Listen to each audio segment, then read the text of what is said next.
Estamos de volta com mais um episódio dessa série especial do Tecnopolítica, revista Fórum NIC-BR, por dentro da internet.br. E nós vamos aqui conversar sobre um tema, muita gente não sabe como que essa rede de redes de computadores, dispositivos computacionais, celulares, tudo, ela funciona de modo tão interessante, tão rápido, tão importante hoje para um conjunto de pessoas, para sociedades no mundo todo.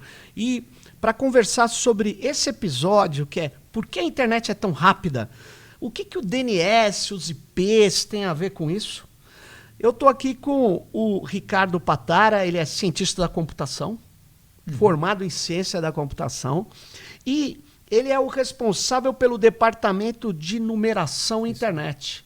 Olha só, tem um departamento aqui no NIC de numeração internet. Então, obrigado aí, Ricardo, por você estar aqui com a gente. E eu queria começar logo de cara perguntando isso. Né? A internet é uma rede lógica, uma rede física, são os dois, é um conjunto de protocolos. Afinal, o que é a internet efetivamente? Por que ela é tão rápida? Bom, agradeço pela oportunidade de estar aqui conversando com você. Legal. Também com o pessoal que acompanha o seu trabalho. É interessante quando você fala por que a internet é tão rápida, e se a gente analisar o conjunto de protocolos, as regras que estão envolvidas antes da gente começar uma conexão à internet, o usuário acessar um site, começar um stream de vídeo, por exemplo, a gente fica assustado como ela pode ser tão rápida, né? Por exemplo, quando o usuário digita o nome de um site, por exemplo, antes dele acessar aquele conteúdo, tem uma série de coisas que acontecem nos bastidores ali que ele não percebe, não precisa perceber, não deve perceber, que deve ser transparente, mas que acontece de uma forma tão rápida que é impressionante. Por exemplo, primeiro ele digita um nome de um site, mas o computador não vai conseguir estabelecer a conexão somente considerando o nome, ele tem que fazer uma tradução, e aí que entra o DNS. Primeiro ele vai traduzir aquele nome para um número, que é o endereço IP. Isso daí envolve uma série de processos. Primeiro ele pergunta para a máquina local, olha, você já sabe qual que é o endereço IP associado a esse nome? A máquina pode responder, não sei. Ele vai perguntar para uma série de outras máquinas envolvidas aí no processo de resolução de nomes.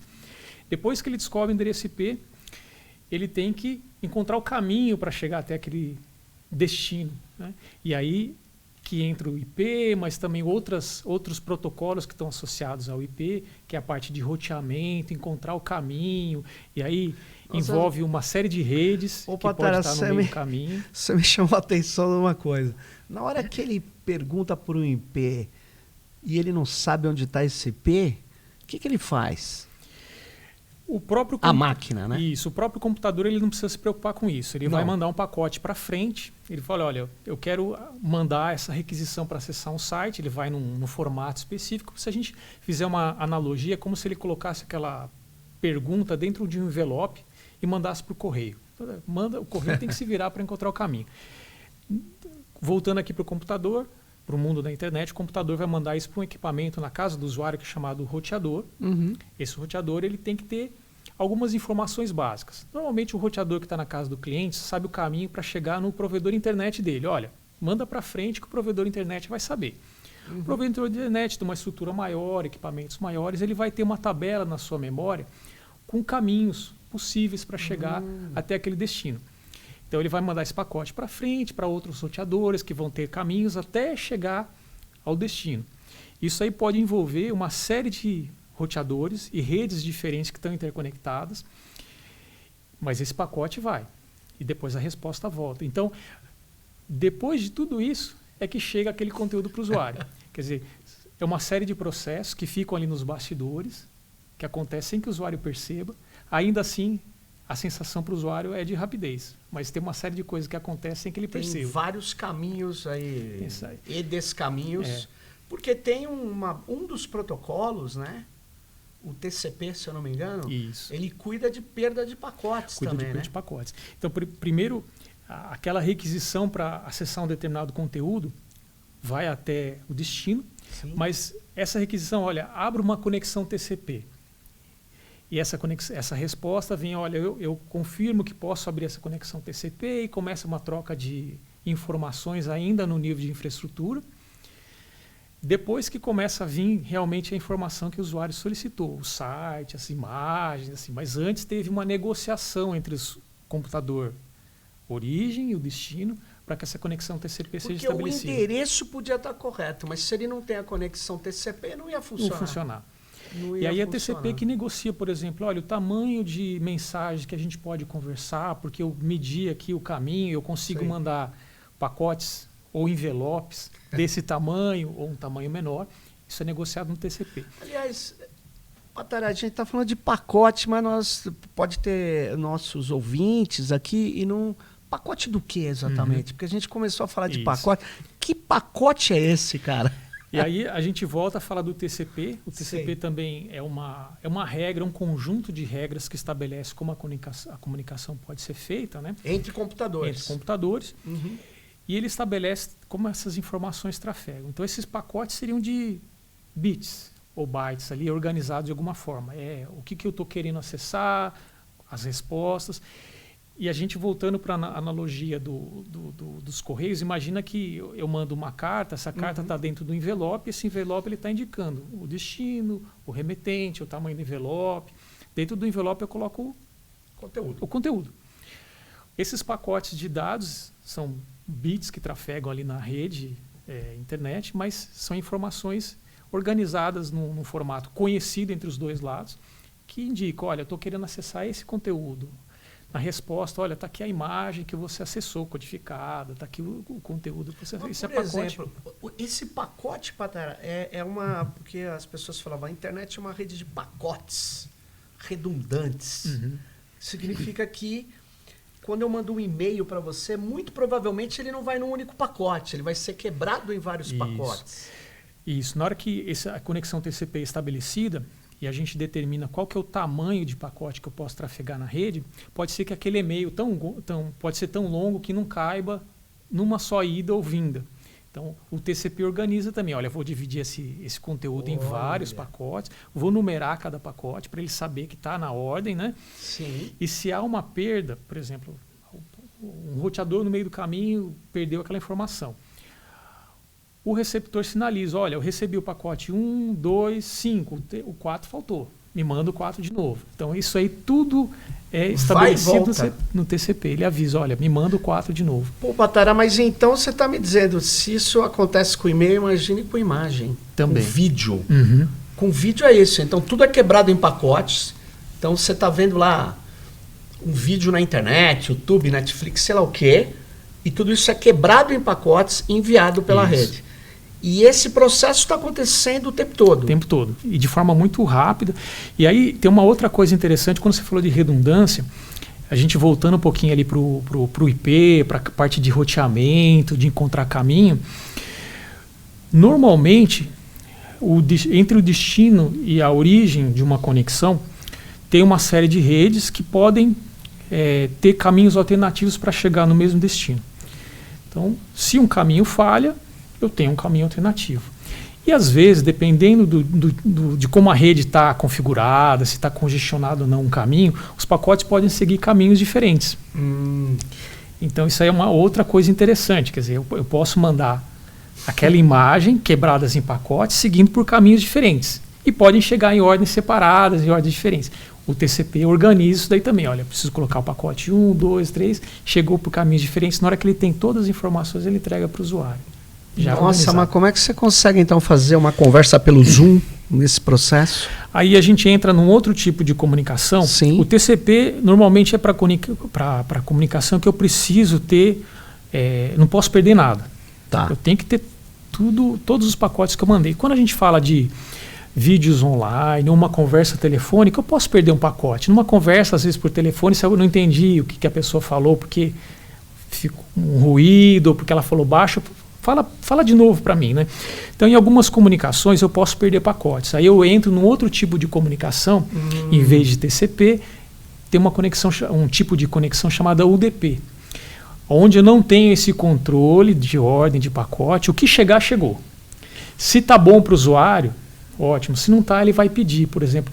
Porque é mais importante nesse caso a fluidez da comunicação do que ter garantia de que todos os pacotes chegaram. Então mas tem um risco, Patara, de um pacote dessa nossa conversa, quem está nos ouvindo, essa palavra, quem está nos ouvindo, chegar antes que... Isso. Eu sei que eu estou simplificando, mas tem um risco aí, isso atrapalha a comunicação. Isso. Aí, nesse caso, nessa nossa conversa, quando ela for distribuída, ela vai ser distribuída como um TCP, porque eu quero uma sequência correta. Tá. Quando eu estou assistindo um filme, por exemplo, eu estou usando esse tipo de conexão TCP. Quando é uma conversa online, ao vivo, que eu estou falando por telefone, estou fazendo uma conferência, por exemplo, é melhor eu garantir a fluidez da comunicação do que ter esses delays para poder reorganizar aquele pacote, aí a conversa fica muito travada. Então aí, nesse caso, quando é ao vivo, é UTP, porque eu posso perder um pacotinho. Mas não é o usuário que define isso, né? Não, isso é aplicativo. É o aplicativo Na hora que que define. Estou fazendo uma ligação pela internet, estou fazendo uma videochamada, por exemplo, o aplicativo já chaveia para esse outro tipo de comunicação, porque ele sabe, olha, se eu perder um pacotinho ali da voz ou do vídeo, é que a gente percebe, às vezes o vídeo fica travado, fica quadriculado, olha, perdi alguns pacotes ali, mas a comunicação continua. Eu consigo ver a pessoa, consigo ouvir, consigo conversar. Quer dizer, então você tem, na verdade, o IP, que é para você encontrar o caminho e tem uma série de outros protocolos para garantir que esses pacotes de bits cheguem ao seu destino e chegue bem, né? Isso, não sejam corrompidos pelo caminho, né? E você, então, essa parte, eu poderia dizer, é uma parte lógica que funciona ali sobre uma imensa infraestrutura. Então, esses pacotes de bits, uma hora vão virar o quê? Sinais elétricos, pulsos luminosos dentro de redes físicas. Isso. Essa parte, tudo que a gente conversou, está na parte lógica. Em algum momento isso daí vai virar sinal elétrico, ondas eletromagnéticas, se eu estou transmitindo pelo ar. E aí tem um equipamento naquele roteador, no computador, que vai pegar esses bits e bytes ali e transformar em pulsos elétricos, eletromagnéticos. E aí vem uma coisa muito interessante, que se a gente pensar de como a internet foi pensada lá no seu início, é uma independência dessa parte lógica da parte física. E aí vai para um outro conceito, que é o conceito de camadas. Então eu tenho lá a implementação da internet dentro do computador, mas se a gente olhar como se fosse no microscópio, a gente vai ver tudo muito bem separadinho, as camadas. De forma que eu possa ajustar uma das camadas por um avanço tecnológico sem que eu afete as demais.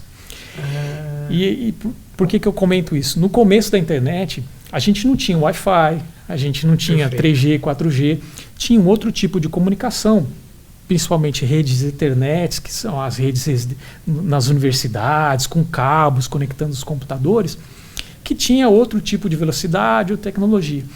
E essa camada física, a Ethernet, ela foi evoluindo, sem que eu precisasse alterar toda a parte lógica. Eu modificava só a parte física, ajustava ali como a comunicação daquela camada que faz essa tradução para o pulso elétrico. E permitiu que a internet avançasse. Na verdade, Patara, você está falando uma coisa impressionante, né? Porque ninguém teve que alterar um site porque alguém estava usando Wi-Fi ou uma rede física, ou quando não existia o Wi-Fi, não alterava nada. Né? O que altera o site é outra coisa. Porque ele está numa camada que não é afetada pela física. Apesar que, se você tem uma banda estreita, você não consegue passar vídeo. Isso. Mas aí você não conseguia já, né? Aí, quando a infraestrutura melhora, você pode ter outras aplicações que precisam muito, sei lá, muitos bits, não sei. Isso, um envelope um pouco maior para mandar mais informação. Esses envelopes que você falou, eles são de um tamanho, ou tem vários tamanhos? Tem vários tamanhos. Aí essa camada lógica, ela identificando a capacidade do meio físico, ela vai se ajustando. Olha, eu consigo mandar pacotes grandes, então eu vou mandar. Mas eu detectei que os pacotes estão se perdendo no caminho, então talvez eu tenha que diminuir um pouquinho o tamanho desse envelope para passar melhor pela rede. Então ela vai se ajustando, e foi pensado desde o início dessa forma. Isso que é interessante. O TCP ele foi pensado, olha, vai ter diferentes tipos de redes físicas. Olha que interessante, né? Isso olha a questão, Patara, porque você pensa numa comunicação anterior, analógica, de radiodifusão, sei lá, um rádio. Eu tenho um equipamento complexo, mas nem tanto. Eu tenho um transmissor, eu transmito, e tem aparelhos receptores que pegam. Então, eu tenho uma estrutura assim, tem uma torre, e tem um transmissor que joga para essa torre, esse sinal vai. Quer dizer, tem alguns elementos muito, sei lá, mapeados, claramente nítidos, um número restrito, talvez. Agora, na internet é uma imensidão, seja de agentes, de protocolos, e que ninguém combinou tudo isso de uma vez. Não é isso? Ninguém falou, está tudo pronto, agora vamos começar. Não, coisa foi... Qual é essa lógica? Né? E a gente toca num outro ponto interessante da internet, é que ela é distribuída, não existe um elemento central que controla tudo. Então, eu não preciso pedir autorização a ninguém para me conectar à internet, eu preciso negociar a minha conexão com aquele vizinho mais próximo. Mas eu tenho dezenas de milhares de outros entes da internet que vão falar comigo, independente de ter recebido um pedido formal de comunicação ou não.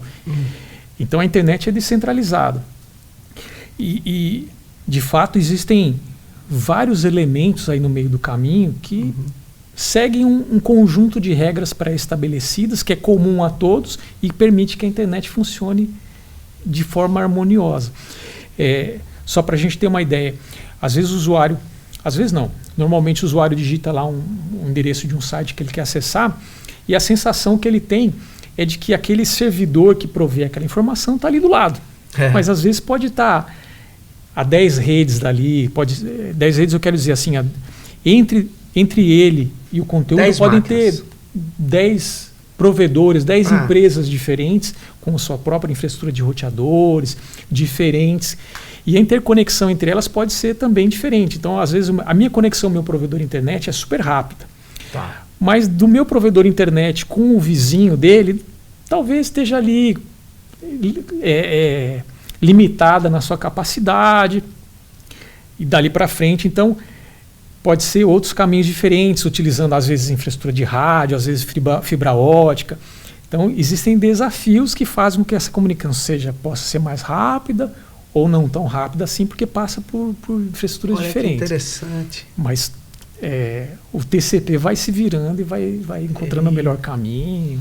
Quer dizer, então seria um exagero eu falar que a internet, eu posso defini-la como um conjunto de protocolos. Um conjunto de protocolos e um porque as pessoas de falam redes. A internet é um conjunto de redes e protocolos, porque interessante isso, né? E por falar nisso, eu estava até falando antes de começar, estava falando com você, Patara, que há muito tempo atrás eu li que a Universidade de Harvard tinha mais números IPs disponíveis que a China.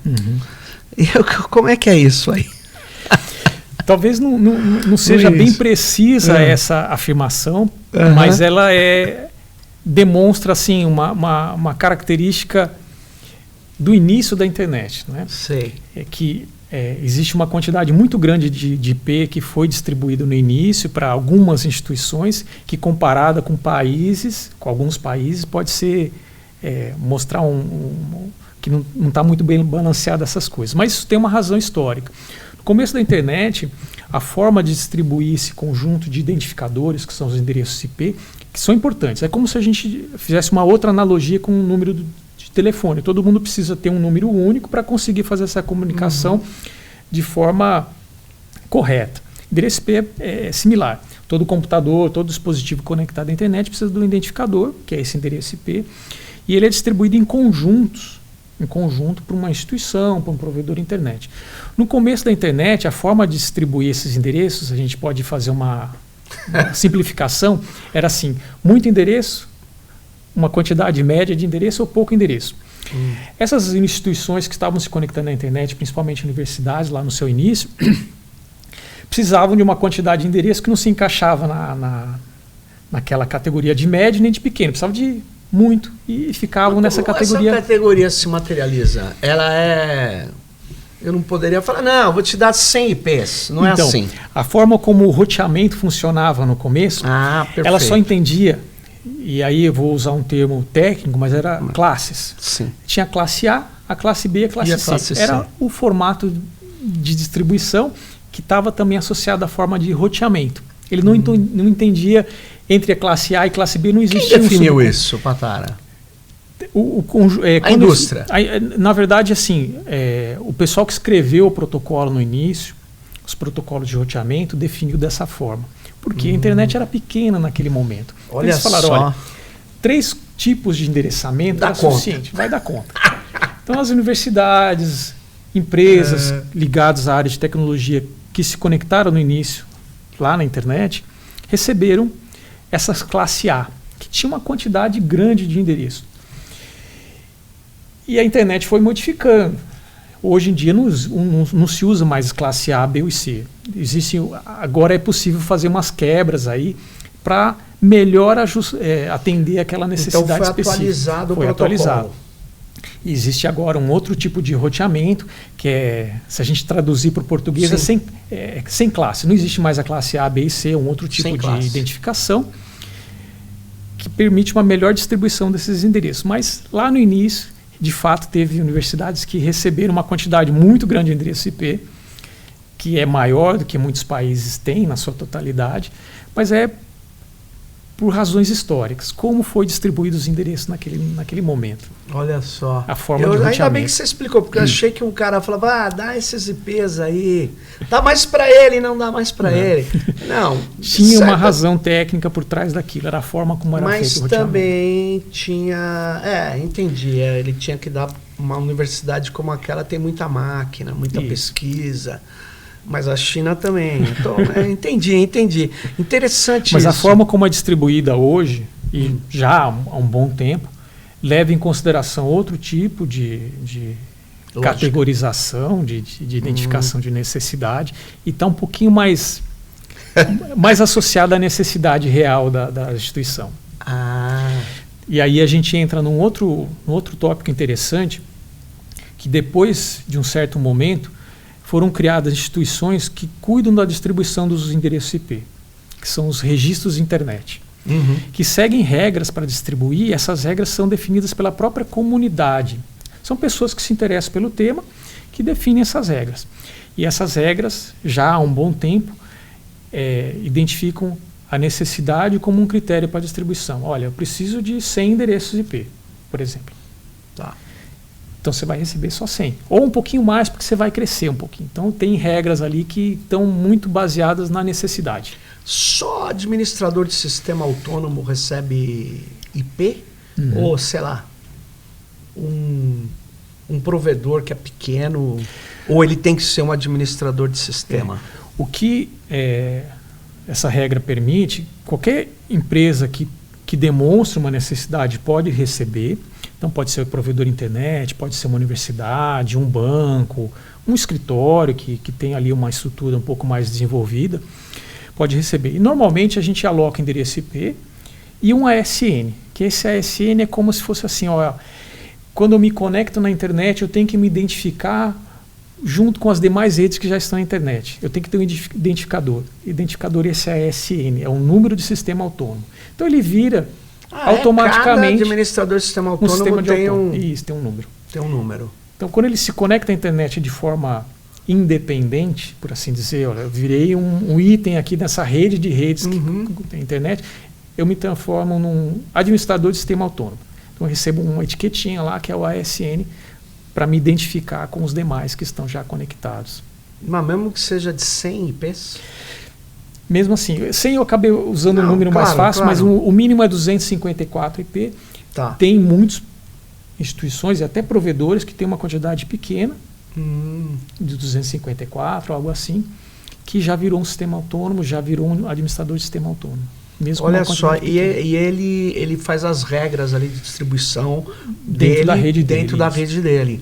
E ele tem um número... E você sabe, se dali tiver partido um ataque de DNS, você sabe. Isso. Porque sempre que é feita essa distribuição, essa distribuição fica registrada numa base de dados que permite consultas públicas. Né? E quem é essa base de dados? Quem controla? No caso do Brasil? No caso do Brasil, o NIC-BR ele é um registro internet nacional. Então a gente tem uma base de dados. Então todas as distribuições que a gente faz são registradas nessa base de dados. E tem um mecanismo para consulta. É o tal RUIS. Né? É uma ferramenta que tem muitos sistemas operacionais que permite verificar, olha, eu tenho um endereço IP, eu quero saber quem que é o titular desse endereço, para quem foi alocado esse endereço. Então essa ferramenta permite, ao consultar essa nossa base de dados, falar, olha, esse endereço IP faz parte desse conjunto alocado ou registrado para essa empresa aqui. Aqui está um e-mail lá do contato técnico, se você der algum problema, fala com ele. Ou tenta falar com ele. O RUIS, quem é o cara que responde por aquela rede? Interessante.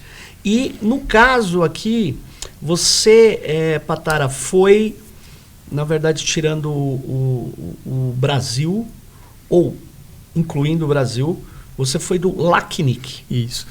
Que cuida também dessa distribuição para a América Latina. América Latina. Essa distribuição ela tem que ser feita de uma forma organizada para evitar repetição. Então não pode ter endereço duplicado. Então tem que ter uma coordenação na distribuição desses recursos. Se a gente olhar o mundo, ele foi dividido em 5 regiões, nesse contexto de endereçamento IP. Então tem a região da América do Norte, a região da América Latina, Europa, África e Ásia e Pacífico. Cada uma dessas regiões tem uma instituição que cuida da distribuição. Na nossa região, tem o LACNIC, que é Latinoamérica Internet Information Center, que é o registro internet regional. Dentro da região do LACNIC, tem duas instituições que cuidam da distribuição dentro dos países. Isso por questões históricas, o México e o Brasil. Esses 2 países já tinham instituições que faziam essa distribuição internamente, antes do surgimento do LACNIC. O LACNIC surgiu em 2002. Antes disso, já existiam nesses 2 países instituições que faziam a distribuição. O LACNIC surgiu em 2002, atendendo toda a América Latina e Caribe. E, na época, em 2002, eu fui chamado para fazer parte do LACNIC. Então, trabalhei de 2002 até 2010 no LACNIC e depois vim aqui para o Registro BR. E aí, o que você fazia exatamente no LACNIC? Você convencia os provedores dos outros países que pegavam... Onde eles pegavam os IPs antes? Boa pergunta. Antes do LACNIC, eles pegavam majoritariamente com uma instituição na América do Norte, o ARIN, que cuida da América do Norte. Então, o ARIN, na ausência de um registro na América Latina, cuidava da América Latina, com exceção do Brasil e do México. Então, todos os provedores fora desses 2 países tinham que pedir lá para os Estados Unidos. E aí, seguir regras que eram definidas pela comunidade lá, tramitar toda essa solicitação em inglês, tinha uma série de barreiras. Né? Então, o LACNIC, quando surgiu com esse propósito. Vamos atender a nossa comunidade no idioma local, com regras e políticas mais bem endereçadas para a nossa necessidade. E quando eu entrei para criar, eu fui convidado para criar a parte técnica. Então, ajudar ali na configuração dos servidores, todos os sistemas que precisavam ter, e cuidava dessa parte de atender aos provedores de internet que queriam solicitar endereço IP. Como fazer isso? Como é que era o processo? Definir o formulário, como que ele ia ser atendido, como é que a alocação ia ser feita, tudo isso coube a minha área na época. Você teve que montar isso. Essa parte técnica. Aí o cara do Uruguai precisa, em vez de pedir no ARIN, agora pedia... Já passava a pedir para o LACNIC. E aí a infraestrutura disso estava aqui hospedada no Brasil? Isso. Para a criação do LACNIC, o LACNIC até 2002 ele não existia, não tinha recursos financeiros para começar a operar. Mas é interessante perceber que na nossa região houve um apoio muito grande, muito forte para a criação do LACNIC. Várias instituições que já existiam, tanto na parte de treinamento, na parte de coordenação de internet nos países, apoiaram o LACNIC. E 2 apoiadores muito fortes foi o NIC-BR e o NIC México. Então, essas 2 instituições que já faziam a distribuição. Sim. Então, eles foram grandes apoiadores do LACNIC. O NIC-BR apoiou com a parte técnica. Então, os primeiros servidores do LACNIC foram hospedados aqui dentro do NIC-BR. O NIC-BR que deu esse apoio técnico para o LACNIC começar a operar. A partir do momento que o LACNIC teve uma estrutura própria, já inclusive financeira, ele passou a ter os seus próprios servidores. O LACNIC, a sede oficial do LACNIC está em Montevidéu, no Uruguai. E lá eles têm servidores nos seus data centers, mas ainda há um acordo com o NIC-BR. Alguns serviços estão aqui no NIC-BR, uma parte do software é desenvolvido pelo NIC-BR ainda. Existe um acordo muito forte com o LACNIC para esse apoio. E você, na verdade, teve o apoio, não teve ninguém na América Latina que resolveu, não, eu estou querendo continuar com a ARIN. Não teve. Não teve. E como parte do processo para formação do LACNIC, tinha uma série de critérios que tinham que ser cumpridos. E uma delas era buscar o apoio e ter a comprovação desse apoio dos interessados na região. Então, quem que eram esses interessados? Os provedores de internet, principalmente. Então, governos, não? Governos também. Teve algum governo que vacilou na área? Não me recordo. Essa parte é uma boa pergunta. Não me recordo. Mas a gente, não teve, então? Eu acho que não. E, assim, a grande maioria do apoio veio de provedores de internet e teve um apoio massivo, assim, para vamos criar isso daí, vamos apoiar essa ideia porque é boa. E aí conseguiu. Conseguiu. Mas, o LACNIC é antes do órgão de registro europeu ou não? Não, ele é posterior. Posterior. O primeiro que surgiu nessa estrutura de registro de internet foi a Ásia e Pacífico, logo depois o europeu, o América do Norte, o LACNIC e depois o da África. Da África foi em 2004, foi o irmão caçula aí dessa irmão caçula e o outro novinho, então, é o LACNIC. E antes da ARIN nos Estados Unidos, era os Estados Unidos. Sim, tinha uma parte ali do governo próprio. A internet surgiu ali, né? Então tinha ali ainda uma... tanto é que eles não usam o ponto US, né? Não, existe o domínio de país US. Existe. Mas eles não usam. Eu acho que a aderência é pequena, porque pela própria história, né, o .com acabou sendo muito mais conhecido, muito mais... os usuários se identificaram mais com o .com, era mais fácil, então eles acabaram. Mas o ponto S existe. O ponto é um pouco diferente. O ponto .br é um grande domínio de país. Sim. É o que? O segundo, terceiro, quarto? Deve ser o... entre o quarto e o quinto. Agora, de cabeça, você não me recordo, mas a Alemanha era o primeiro, depois vinha a China, pela quantidade. Entendi. Por que a Alemanha é o primeiro? Você tem alguma explicação? Não conseguia ter uma explicação agora, não. Mas ela o cara registrava o DE, né? A Alemanha. Bem forte. Mas o BR tem também um poder muito forte. Está entre os principais aí no mundo, que tem uma aderência muito grande da população em usar. Se identificam muito com esse nome. O .com.br.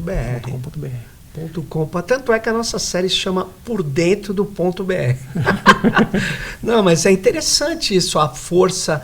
E é gozado não, é curioso que outros países não conseguiram, né? Não conseguiram. Países que são importantes, né? Economicamente, geopoliticamente, não têm a força do .br. É interessante. Estranho, que né? a empresa, assim, as instituições brasileiras têm uma vontade muito grande de ser identificada com o BR para demonstrar, olha, nós somos brasileiros, está aqui, a gente usa .com.br, .org, .gov.br. Então o nome .br tem um apelo muito forte, isso é bem interessante. Tanto que a gente já passamos da marca dos 5 milhões de endereços de nomes de domínio, né, registrados aqui no Brasil. É um número grande. É um número grande. Agora, nós estamos numa situação assim, a nossa internet é reconhecida, o .br, no mundo inteiro, né? Porque tem um aparato técnico que funciona. Na América do Sul, tem alguém com um aparato técnico como o do NIC-BR? O México, talvez? Não, o México é América Latina, né? Sempre, não é? Sim. De uma forma geral, todos estão bem estruturados, né? o fato de ter uma estrutura técnica é importante para dar confiabilidade. Então, se eu vou registrar um nome de domínio num país, mas eu tenho a dúvida se aquele nome vai estar funcionando o tempo todo, é um peso que conta, né? Eu quero que meu domínio esteja funcionando o tempo todo. Então, ter esse aparato técnico é muito importante. De uma forma geral, todos estão muito bem preparados. E aí a gente tem umas variações, mas isso tem muito a ver com a economia, mas também com o tamanho daquele público, a população, a quantidade de domínios. Mas tem um fato bastante interessante, que já há algum tempo existe uma cooperação entre as instituições que registram o nome de domínio na América Latina, e eles colaboram muito entre si. Então existe um serviço, um produto nessa organização de cooperação entre os registros para permitir que um determinado registro de nomes de um país utilize os aparatos técnicos de outro. Então, quais são os aparatos técnicos? Principalmente o servidor de DNS, que é o que faz o nome de domínio funcionar. Então, existe um conjunto de servidores de DNS espalhados pela região que podem ser utilizados pelos registros de nomes de país aqui da América Latina. Isso traz dois aspectos interessantes. Uma facilidade de aumentar a sua capacidade técnica, mas por eles estarem espalhados pela América Latina, eles possivelmente vão estar próximos do usuário que está fazendo aquela consulta. E dá essa percepção de velocidade, mas também de resiliência. Se um servidor sai do ar, tem o outro lá, em algum lugar na América Latina, que está cobrindo aquela parte. O usuário não vai perceber. Não vai perceber. Não vai perceber. Ele perceberia se falhasse. Então, o fato de ter resiliência faz com que ele não perceba. Mas o que é não funcionar? Me chamou muito a atenção. Você falou, não, o cara quer registrar o seu domínio, ou seja, eu tenho aí o tecnopolitica.blog.br. Aliás, entre, né, nós temos esse domínio aqui no Registro BR. O que é não funcionar? Quando você registra um nome de domínio, você tem que falar, olha, as informações que eu vou colocar dentro desse domínio, www. Alguma coisa, vão estar dentro de um computador que funciona como esse tradutor. Eu vou digitar um nome e alguém tem que me falar qual que é o endereço IP. Quem que fala é o servidor DNS responsável por aquele domínio. Mas como é que eu chego nesse servidor de DNS? Aquela instituição que faz o registro de domínio, quando o usuário fala, olha, eu quero esse nome de domínio, o servidor de DNS responsável por esse domínio é esse X aqui. Ele que vai dizer onde está o IP. Onde está o IP.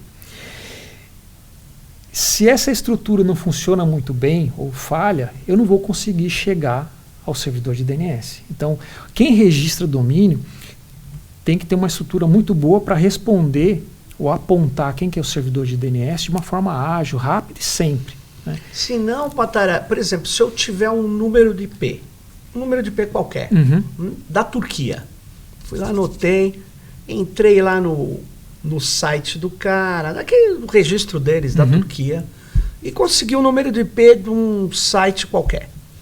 Se eu digitar esse número de IP no meu browser, eu acesso ou ele vai se perder nas milhões de possibilidades? Não, ele normalmente vai acessar. O browser consegue... Se eu colocar um endereço IP, ele vai. Sem DNS? Sem DNS, funciona. Sem o ponto do país? Sim. Por quê? Porque o que eu preciso para fazer a comunicação entre dois computadores, o meu computador pessoal e um servidor, é um endereço IP. Então, se eu coloquei o endereço IP ali, eu poupei aquele processo de tradução. Ele vai funcionar. Mas como é que ele acha no mundo inteiro? Isso. O seu navegador vai jogar para um roteador. O roteador tem uma tabelinha lá na memória dele e fala, esse endereço IP aqui, existe uma rota, um caminho para chegar até o servidor, e ele vai jogando para roteadores até chegar lá. Existe um mapa construído aí na internet, que todos os roteadores de alguma forma conhecem, para chegar num destino. Só que para o usuário é mais difícil ficar decorando o endereço IP, é muito mais fácil decorar nome. Então, por isso que o DNS é importante. Eu decorava uns 201, 42, 1. Era brincadeira. Ninguém faz isso, né? E na versão 4, hoje eu nem sei como é que é a versão 6. Isso. Eu não me lembro quantos pontos tem. A versão 6 é grandinha. Assim, é grande. isso que a gente está falando é a forma de endereçamento dos computadores. Tem uma versão que é chamada IPv4, que já se esgotou, a internet cresceu muito mais do que planejado no início. Então tem uma versão mais nova, que tem um conjunto de endereço muito maior, que permite endereçar mais equipamentos. É a versão 6. A versão 6 são 128 bits. Decorar tudo isso daí é muito mais complicado. 128 bits. A outra tinha 32. Mas 32 bits dava quatro blocos e 3 pontos, dividido por 3 pontos. Isso. Essa deve ser maior. É maior. Cada conjuntinho são 4 dígitos separados por 2 pontos, mas tem de cabeça acho que são 8 conjuntinhos ali que você tem que decorar.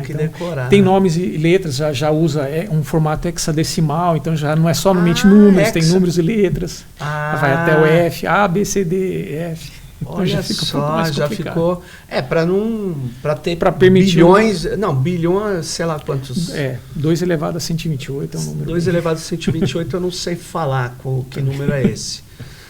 Mas é um número grande, um número grande. É tipo chave criptográfica, né? Por aí. Sem dúvida. Mas então, esse processo, quer dizer, quando você funcionar, é por isso que é importante um órgão que tenha, por exemplo, bastante técnico, porque ele vai ser consultado o tempo todo. Ele é uma peça-chave na infraestrutura que faz essa parte de tradução.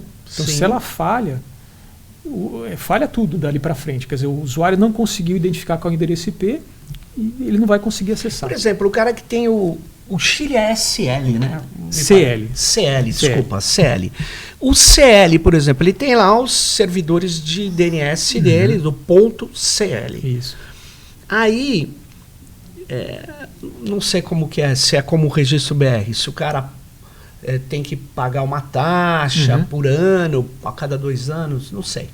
Mas vamos supor que ele deixe de cuidar, aquele criador daquele loshermanos.cl, ele não paga mais, aí deixa de funcionar. Por quê? Porque se tira o vínculo de tradução do nome de domínio por um IP. Aí o roteador vai lá, onde está esse caminho, ele não acha. Isso.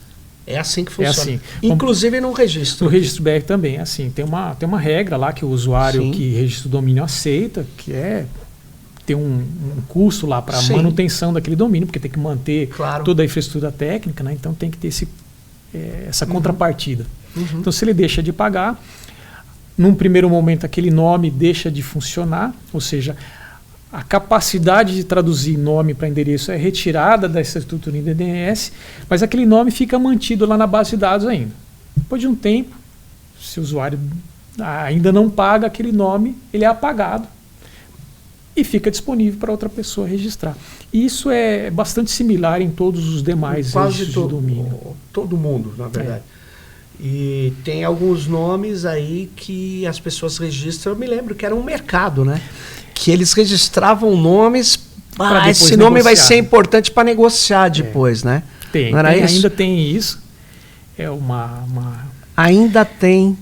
Uma forma de explorar aí o nome. Mas assim, a gente tem que pensar que tem alguns nomes que são protegidos por sistemas de marca, patente, né? Então a pessoa isso pode deu até um rolo, né? Sim, a pessoa pode até registrar, mas se aquele nome está associado a uma marca, existe todo um mecanismo dentro do registro BR e assim também em outros para disputa, e aquele que tem a marca tem privilégios, tem precedência. Por isso que a gente brigou com a Amazon, né? Tem porque a Amazon em inglês é Amazônia, né? Isso. E eles têm o domínio comercial da Amazônia. A Amazon é nossa.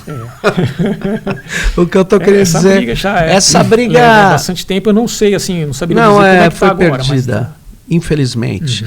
Quer dizer, a região amazônica tentou ficar com esse nome, né, em qualquer língua, né, o que é razoável, porque é um nome geográfico conhecido, mas o Jeff Bezos tinha registrado lá atrás, no século XX, uma empresa que chamava Amazon, né? Mas ele deu o nome de uma região. Talvez ele nunca tinha imaginado que... Aí eles lutaram e... Eu só acho complicado uma empresa ter uma supremacia sobre Peru, Brasil, Colômbia, os países da região amazônica. Mas, enfim... E essa disputa, ela não se deu dentro de um país, né? Não. A gente está falando aqui de disputa de nome, de domínio dentro do contexto assim, local, de Com.br, por exemplo. Esse caso ele foi numa outra esfera, que é chamada de ICANN, que é uma outra instituição que governa o registro de nomes de domínios genéricos, por assim dizer, né? E a Amazon era um nome genérico. E se deu nesse contexto. Então, aí envolveu outras instituições, outras representações. Envolveu interesses econômicos, vamos falar, mas envolveu interesses econômicos complicadíssimos, mas você vê, né, a ICANN, inclusive, é muito... Tem uma crítica aí nessa questão, eles deram uma vacilada, né, porque mostra uma ingerência do poder econômico acima de interesses culturais, genéricos, mas enfim... Se tem uma disputa, eu me lembro que é uma disputa famosa no século XX ainda, foi da AOL, não sei se você ficou sabendo, American Online. Porque aqui tinha uma empresa de verdade que se chamava AOL, com BR. E aí a poderosa AOL chegou e falou, não, mas quem é a AOL somos nós. E eu não lembro qual foi o desfecho, mas eu acho que não foi favorável à AOL americana. Não, foi favorável à brasileira, né? Porque ela tinha um nome. De verdade. De verdade. Ela não registrou aquele nome AOL com BR para disputa. Para ganhar grana, nem nada. Ela tinha direito àquele nome porque a empresa se chamava alguma coisa que a sigla dava AOL. Olha só. E o que não é o caso de um cara que registrou Coca-Cola.br. Sim. .com.br, porque esse queria vender para Coca-Cola. Não, agora você tem que pagar tanto. Não, tô brincando. Coca-Cola eu nem sei se aconteceu, mas é uma marca... Teve casos similares, né? Mas era uma marca que tinha registro dentro do órgão brasileiro de marcas e patentes, então ela tinha poder ali de falar, não, esse nome é meu. E é uma, como que você falou uma hora, notório, né? Uma marca... Tem brasileiras também, mas o problema é não sei se outros países registram muito. Depende muito do poder econômico, ou poder político no mundo, né? Porque, em geral, os Estados Unidos não vai dar ganho de causa, por mais que você prove que aquela marca aqui ela é considerada... mas é interessante. É uma disputa, tem suas versões diferenciadas. Mas deixa eu te perguntar uma coisa ainda. O que você vê você vê algum perigo nesse futuro do DNS? Você vê países, grupos, organizações dizendo que esse sistema DNS-IP não está legal? Porque o sistema DNS, né, ele é hierarquizado. Assim, o sistema IP é números que vão em sequências, né? Ele é distribuído. Então, você vê aí, tem grupos querendo um sistema melhor, porque esse é um tipo de sistema, pode ter outros, né? Sim. O que você está vendo agora sobre isso? Essa conversa pode ir para várias vertentes, né? Mas eu acho que tem duas que a gente pode abordar, que uma delas são aplicativos que foram introduzidos no dia a dia das pessoas, que para muitos, principalmente os mais novos, aquilo é a internet. A internet está restrita dentro de um aplicativo. E por estar restrita dentro daquele aplicativo, a busca, a identificação de empresas ou de conteúdos acaba sendo ficar ali dentro. E independe de DNS, porque ele não precisa utilizar um navegador para discutir o nome, ele entra num aplicativo e busca tudo aquilo lá. Então, esse conceito de internet para muitos é baseado naquele aplicativo e não precisa... Um exemplo desse aplicativo. Redes sociais, por exemplo. Então, eu estou dentro de uma rede social e ali dentro eu tenho um conteúdo, e para muitas pessoas aquilo é a internet. Só que tem que tomar um cuidado, porque aquela rede social pode ter regras para introdução certamente de conteúdo. Tem regras próprias. Tem regras próprias e você restritas. Restritas, e você não tem muito controle daquilo, do que você Você, de repente, quer acessar um conteúdo que está filtrado ali dentro, ou que não foi pode, retirado foi pela retirado. política da empresa. Então, você deixa de utilizar a internet com a sua infraestrutura para se restringir só dentro de um aplicativo, porque tem muita gente que fala assim, não, a rede social vai fazer com que o DNS não seja mais necessário, porque eu não preciso mais resolver nome, né? Imagina! Só que você fica... É o tal chamado de Walled Garden, quer dizer, é um jardim cercado. É murado cercado ali. Uhum. Só que você está preso aqui lá. Você tem que respeitar. Então isso é uma vertente de uma discussão que fala, eu não preciso de DNS porque a minha internet está ali dentro. Não, mas você está numa internet restrita, pequena, menor do que a internet total. Tem um outro perigo também, que é uma outra vertente que a gente pode conversar, é de que estruturas que falam assim, olha, o DNS, por ser hierárquico, por ser coordenado, tem uma regra para inserir aqueles nomes lá na infraestrutura. Uhum. Eu não quero essa regra, eu quero criar minha própria regra. E o DNS segue um protocolo aberto que pode ser implementado por qualquer pessoa. Então, eles podem e existem estruturas de DNS próprias, particulares, diferentes dessa global que a gente utiliza, com outros nomes, com outras regras. Então, é um risco também, né, porque você pode ter uma internet separada, que tem outras regras, que pode fazer com que seja uma internet fragmentada. Somente alguns acessem e fica diferente daquela internet. Mas, então, tem muitas instituições que lutam muito por essa valorização da internet que a gente tem, evitando essa fragmentação da internet. Uma forma de fragmentar é ter uma estrutura de DNS separada. Mas, por exemplo, Padara, quando eu recebo um nome de domínio, e eu posso... sei lá, eu tenho um provedor, um host, né? Sei lá, eu quero ter um servidor próprio na minha casa, debaixo da minha mesa. Ali, eu posso configurar um servidor e vou fazer o registro BR, vou ter o nome e domínio e vou receber o IP. Certo? Vou ter lá, ou quem vai me dar o IP é o meu provedor de conexão. Isso. Telefônica, sei lá quem. Aí eu estou lá com aquele nome de domínio, aquele servidor, eu posso criar, uma vez que eu tenho aquele nome de domínio, eu posso distribuir aquele nome de domínio com regras específicas para ele acessar o meu domínio. O registro BR não fala, não, você só pode a porta 80. Não. Eu posso pôr a porta 1500, certo? Estou chutando. Eu posso criar o meu serviço lá. Isso. E aí só quem tem configurado vai acessar. Isso você não entra nessa regra. Não entra. Isso daí, você tendo o seu nome de domínio, você vai colocar nomes de máquinas que estão associadas àquele domínio e o acesso a essas máquinas, a forma como o serviço que você está colocando Você sabe que alguns chamam isso que eu acabei de falar de Deep Web, né? Que eu mudo coisas e tal. Que só algumas pessoas conseguem acessar. Coisas, ou só um tipo específico de navegação. Isso. Eu não gosto do nome Deep Web, eu acho meio marca fantasia, porque tem... Mas enfim. Quando eu mencionei essa fragmentação e a forma de criar essa fragmentação usando o DNS, ele é um pouquinho diferente disso. Quando eu coloco um servidor DNS, configuro um servidor DNS na tua casa, por exemplo, ele segue já uma configuração padrão para utilizar essa estrutura de DNS padrão, né, que permite que eu consiga resolver os nomes DNS internet que estão aí. Eu posso modificar esse servidor de DNS para falar, olha, em vez de usar essa estrutura padrão, usa essa outra.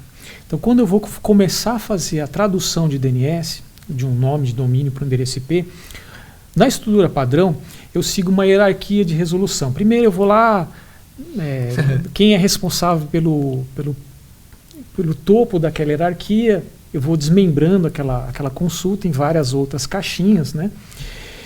Eu mudo essa configuração do servidor DNS. Olha, o início da resolução, em vez de você seguir esses padrões aqui normais e usuais, eu uso um outro, eu vou constar um outro servidor. Então eu acabo constando uma outra estrutura que é diferente da estrutura Isso padrão. seria uma fragmentação. fragmentação. Você chamou de fragmentação. Eu tenho uma internet que só uma parte utiliza, que segue outras regras, que pode ser conflitante com a... Na verdade, que seria da computação em rede, como era. A AOL era assim antes, né? Sim. Não só... Tinha a rede Novell, tinha várias redes, né? Antes do TCP/IP se consolidar. É interessante, né? E aí...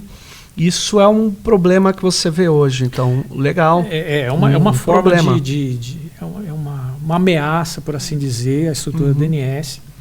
Então, tem várias instituições reforçando a importância de seguir o padrão, de manter essa estrutura internet que a gente tem. Porque o padrão é bastante flexível, você pode criar várias coisas em cima disso, né? Ninguém está impedido de criar nenhuma tecnologia, exceto se ela for posteriormente considerada negativa, perversa, etc. Aí as pessoas vão...